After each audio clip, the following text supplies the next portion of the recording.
আমার যৌবনের প্রথম ভোট, জীবনের প্রথম ভোট। এটা খুবই মজার একটা অনুভূতি।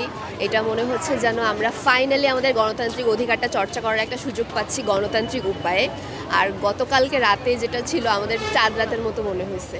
আমরা প্রার্থী সিলেক্ট করছি, লিস্ট করছি, গোছাচ্ছি, প্রার্থীদের ব্যাকগ্রাউন্ড চেক করছি। এটা খুবই এক্সাইটিং একটা প্রসেস ছিল।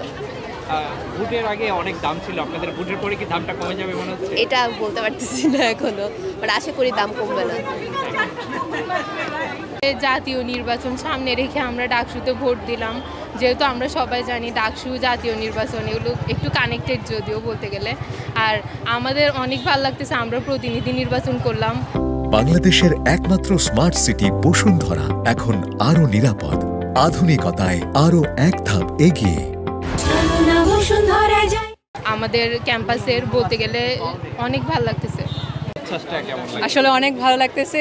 গতকাল থেকেই কাকে ভোট দিব, কি করব, এগুলো নিয়ে অনেকক্ষণ আলোচনা করলাম, তারপরে বিশ্লেষণ করলাম কাকে ভোট দিলে আমরা জয়ী হব, সেটাই অনেক বিশ্লেষণ করে আজকে ভোট দিতে আসলাম অনেক উৎসাহের সাথে।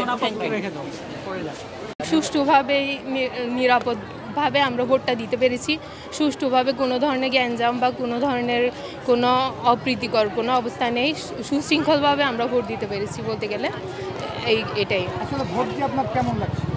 ভোট দিয়ে আসলে আমার অনেক ভালো লাগতেছে, অনেক উৎফুল্ল ছিলাম। আমরা কালকে সারা রাত বলতে গেলে আমরা ভোট কাকে দিব এটা যাচাই বাছাই করেছি।